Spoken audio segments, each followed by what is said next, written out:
Hello, hello, hello, ladies and gentlemen. If you don't know who I am, my name is Shook. I make NBA DFS content, NFL content, sportsbook content, prize picks content, all the stuff you could think of. We're getting back into that months where it's going to be extremely busy.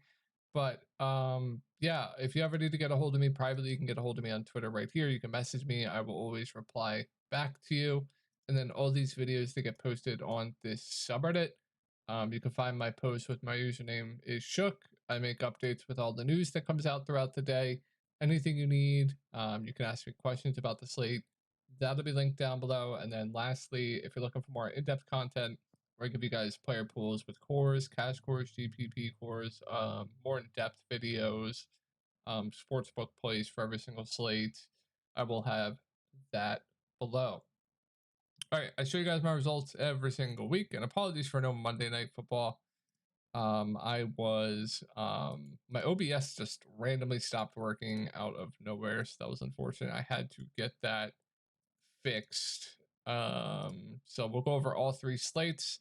This was my main slate lineup. Unfortunately, I was just outside of the cash. I would have gotten some of the cash if Yoshi catch that. I believe it was like a 20-yard pass or something he dropped. Little unfortunate there. Jaden Daniels, he had a bit of a down day. Still had scored Patrick Mahomes though. He wasn't really the dagger.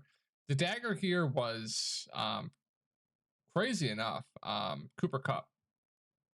Even though it was only 82% owned. So that was the dagger, maybe Parkinson, but I don't think any of the tight ends really did good. And then the defense was the other dagger for cash for Sunday. This was my afternoon lineup, so I did make some money back. Sunday was basically a break-even day. Travis Kelce, man, I don't know. He's just gonna digress this year. Went with this lineup for afternoon cash, and then this was my showdown lineup. Ended up having a really good showdown. I did cash in GPPs as well, I want to say, for that showdown. Yeah, I did. So my core for showdown in GPPs was Devontae Smith, who was my favorite captain on the slate. He would have been optimal, but Hurts, I believe, got into the optimal. And then one of my favorite GPP plays on the slate was a guy, Darnell Mooney. He nuked it. So really good week overall. We also had someone win over $100,000, just absolutely absurd. Jalen Hurts captain, Saquon Barkley, Devontae Smith, Drake London, Darnell Mooney, Britton Covey. Just absolutely absurd. Amazing, just wild. All right, let's get into the slate. So the total, we'll go over the total and we'll go over the spread. Total for this game is 38.5. The New York Jets are minus 6-point favorites here. So we'll go over the New England side. First off, let me pull up the snaps for the Patriots, and then we can get right in it. All right, so let's talk about Jacoby Brissett.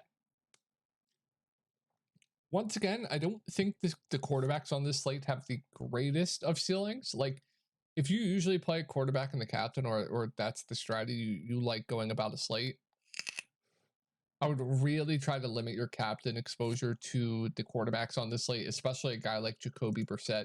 I have a really hard time seeing him being in the optimal lineup in the captain. Now, could he be in the optimal lineup in the flex? Absolutely. I think, if there was a guy to be more optimal than the captain on this slate, that is a quarterback, it would be Aaron Rodgers. I do prefer Aaron Rodgers to Jacoby Brissett, but I would definitely limit your captain exposure to both these quarterbacks. Instead of, I usually have a rule, if I'm like 150 maxing, I'll play like max 10% in the captain, unless it's like guys like Patrick Mahomes, Jalen Hurts, Josh Allen, those type guys. I think on this slate, I limit it to probably like 5%. I'm really don't like any of these guys in the captain. I think that's why you can get a little bit of leverage on the field. A lot of people like to just throw quarterbacks in the captain. So I think that's one way about going about the slate that could be intriguing. I just really don't like playing any of these quarterbacks in the captains, but we'll go over some builds. If you do want to do that, completely fine. Then we get to Ramondre Stevenson. So I actually think it's a really good play on the slate. Now, I do want to let's take a look at the running back stats. He's their clear bell cow. Now, he did only play 40, I want to say only, but did play 49 to 68 snaps. The one thing here is Antonio Gibson played 16 snaps. That's an uptick from the week prior. Antonio Gibson, I mean, he was good out there, but his stats don't tell. Like he was really good out there. Average over 8 yards per carry, but he did have a 45-yard rushing touchdown, I believe, in the fourth quarter. So that's going to boost his stats up even more. So without that run, his efficiency is going to come down a decent amount. Still is pretty good out there, but I still think Ramondre, he's going to be the bell cow back. He's going to play a ton. I'm expecting Breece Hall to get a ton of ownership.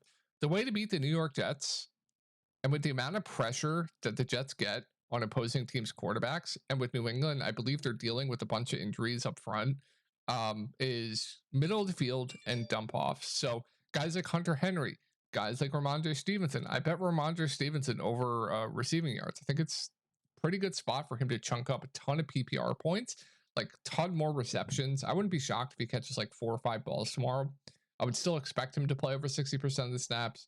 I think he doesn't matter what the game script is for him. So I actually think he's a really good play, even at 11.4K. He's not going to project the best for that price point, but I still think he's a really good play. And if you want to play him over a guy like Breece Hall, I would not fault you for that at all.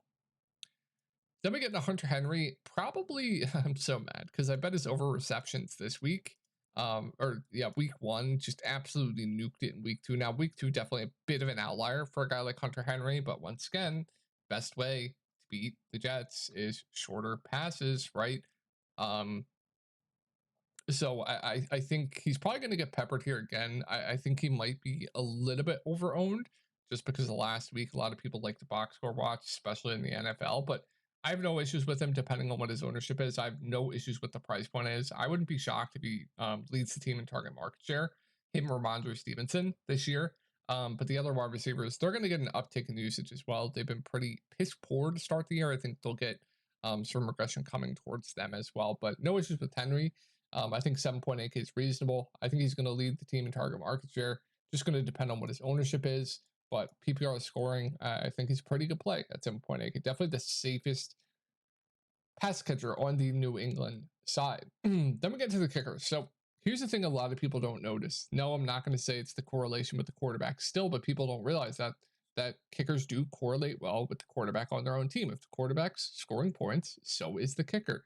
But another thing that people don't realize here is kickers have been absolutely crushing this year. So I'm scared they might be a bit overowned. But one thing is when it's a lower total game, the kickers have a lot higher chance of being in the optimal lineup because if not a ton of points are going to be scored on a slate, that means less position players are scoring points. And if you get a guy like Sly or the other kicker kicking, 2 field goals and an extra point, there's a good chance they could be optimal on a low scoring slate. So lower totals definitely do bump the kickers a little bit, but I think slightly they'll be a bit overowned just because recency bias, right?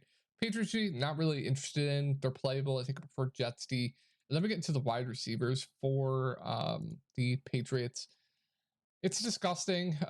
They've been pretty god awful. KJ Osborne, 51 of the possible 68 snaps. Polk, 41 of the possible 68. Douglas, 38 of the possible 68. Just so disgusting. Baker, you have Thornton, Austin Hooper is getting a decent amount of snaps as well. Jalen Polk, Mario Douglas, like KJ Osborne. Pretty disgusting stuff here. Very, very disgusting. So I think my favorite, if I had to pick one, I think my 2 favorites are going to be KJ Osborne and Demario Douglas. But I think all are very, very similar plays to me. So if you want to go with the lowest owned one, I think that could be a good idea. But I think, my favorites are going to be KJ Osborne and Demario Douglas, but all just GPP only plays for me. Then we get into Antonio Gibson, fine with him. I think more often than not, Ramondre is going to dominate the usage, but snap counts did go up. He looked good out there. They could want to ride the hot hand here with Antonio Gibson. No issues with him at 3.6. I actually think he's a solid value on this slate. So, like Gibson, KD Osborne, like I said, I like for value. He's probably my favorite wide receiver on this team, point per dollar at 3.2K. And then we mentioned Austin Hooper. He's playable as well. And then all the other guys pretty much darts for me. The other wide receivers. Moving on to the Jets. So let me pull up the Jets counts here. All right, so same thing I said with Brissett is going to apply to Aaron Rodgers, even though I still think I prefer Aaron Rodgers to Jacoby Brissett. I would just limit to how much Aaron Rodgers you have in the captain.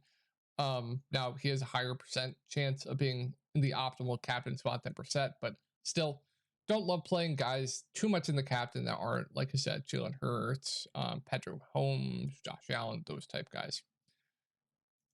Brees Hall at 11.8K. Looking at the snaps, Allen, another running back that looked good out there. I want to say he had 2 touchdowns, but he got an uptick in snaps as well. Yeah, 2 touchdowns, 5.2K. He got an uptick in snaps. I still think Brees is going to continue to play just an absurd amount of snaps. Only 41 of the possible 57. Could have been from the week prior that he played pretty much all of the snaps. I would still expect him to be the bell cow back here. He's going to be a lot more popular than a guy like Ramondre. I still think he's one of the best plays in the slate at 11.8K. So like Brees looks great. Garrett Wilson, what to do with Garrett Wilson? So he plays all the snaps, of course. 55 of the possible 50. He has a tough matchup. I was researching Christian Gonzalez stats. Christian Gonzalez should shadow Garrett Wilson here. Really tough spot for him. He's obviously your overall best wide receiver play on the slate. And if you're playing Aaron Rodgers lineups, I would definitely pair him with at least one of Garrett Wilson, Brees Hall. But it is a tough matchup for him. I still think he's really, really good, of course. Then we get to Mike Williams. I am very intrigued for Mike Williams and GPPs. They're going to uptick his snaps here. Week 1, he only played, I want to say 9 snaps. Week 2, they upticked. He played 37 of the possible 57. Could see him uptick a bit more. We know he has big play upside, right? Guy's a huge ceiling. So at 6.2K, I don't think anyone's going to click on him. I like him quite a bit in GPPs. I think he's pretty similar to a guy like Darnell Mooney from Monday Night Football, right? Al Lazard, gonna depend on ownership for me. I made a post on Twitter saying Al Lazard was the worst play on the slate for the Sunday slate. He absolutely busted, but he is the wide receiver 2 right now. He's running a ton of routes. He is playing a ton of snaps. 5.8K, I think is reasonable. Mike Williams would be your GPP play between the two, and then Jets D, I think is going to be popular. I think it's for good reason. Really, really good at getting pressure. The Patriots, like I said, I believe they're dealing with injuries up front as well. So they should have a really easy job easy time going up against getting pressure to Brissett. And the Patriots should drop back a bit, which leads to more ceiling for defenses, right? More opportunity for sacks, more opportunity for fumbles, pick sixes, interceptions, etc. So they're going to be popular. I think it's for good reason. No issues with Jets defenses at all. And then Allen, he's fine, definitely overpriced. Kickers we went over. Conklin, I think, is a good value as well. He played 53 of the possible 57 snaps, ran a route on 28 of those. So I think he's a good value. Gibson, the wide receiver 4, I think he's overpriced. Rutgerd at $800, he'll see some snaps. More of a blocking tight end, playable punt, I suppose. And yeah, I think that's going to be it, guys. So like I said, limit captain exposure to the quarterbacks, but if you are playing them, I'm still pairing them with 2 pass catchers. So like if you want to include Brees Hall in that group, you can. I think like the best pairing would be, you definitely can't fit that. Maybe you could, but I think, like a Garrett Wilson and like a Mike Williams at low ownership could be intriguing, right? And then I think a popular build is going to be like a Brees Hall with like the Jets defense. I think this might be a bit overowned in GPPs. So yeah, just tell a story with your lineups. As always, I will be on the Reddit and in Discord all day long. So I will talk to you guys later.